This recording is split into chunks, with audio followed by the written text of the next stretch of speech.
ઘોઘંબા બાકરોલ ખરાબ રોડને લઈ ધરણા ઉપર બેઠેલા આમ આદમી પાર્ટીના કાર્યકરોને કાયદો વ્યવસ્થાને લઈ મામલતદારે પરવાનગી ના આપતા રાજગઢ પોલીસે ડિટેન કર્યા। ઘોઘંબાથી બાકરોલ જતા રસ્તાની હાલત દયનીય છે।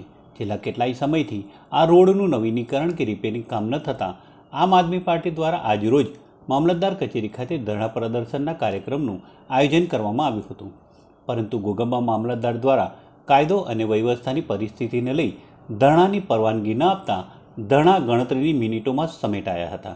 રાજગઢ પોલીસે ધરણા ઉપર બેઠેલા આપના કાર્યકરોને ડિટેઇન કરી રાજગઢ પોલીસ સ્ટેશને લઈ જઈ જરૂરી કાર્યવાહી કરી છોડી મૂક્યા હતા। ઘોઘંબા તાલુકાના ઘોઘંબાથી બાકરોલ જતા રસ્તાની હાલત ખખડધજ છે।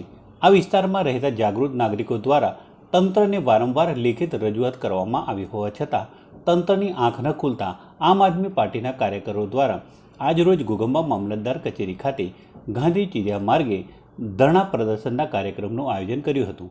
નમસ્કાર, આજરોજ મામલતદાર કચેરી ઘોઘંબા ખાતે આમ આદમી પાર્ટી દ્વારા ધરણા પ્રદર્શનનો કાર્યક્રમ કરવામાં આવ્યો હતો।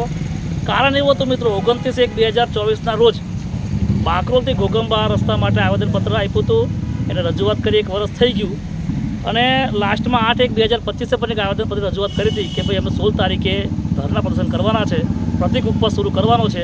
પણ એન ટાઈમે આ વહીવટી તંત્ર, બેંગી મૂંગી સરકાર લોકશાહી ઢબે પણ અમને લોકોને વિરોધ કરવા દેતી નથી।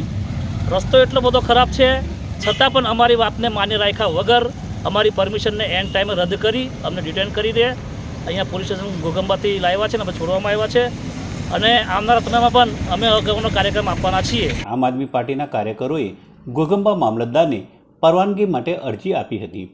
મામલતદારે છેક સુધી પરવાનગી મળી જશેની આશાઓ બંધાવ્યા બાદ છેલ્લી ઘડીએ કાયદો વ્યવસ્થાની પરિસ્થિતિનો મુદ્દો આગળ ધરી ધરણાની પરવાનગી રદ કરી હતી।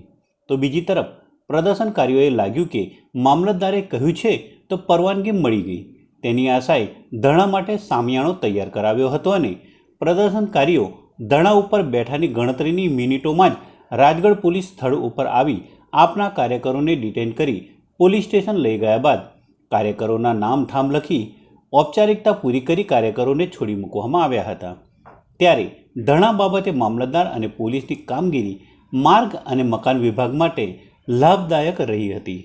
ઘોઘંબા તાલુકાની અંદર ખરાબ રોડ રસ્તાને લઈને અમે છેલ્લા 1 વર્ષથી રજૂઆત તંત્રને કરી રહ્યા છીએ, છતાં પણ કોઈ નિરાકરણ ન આવતા અમે ધરણા માટેની પરવાનગી માગી હતી અને સુરક્ષાના કારણોસર અમને પરવાનગી રદ કરી છે।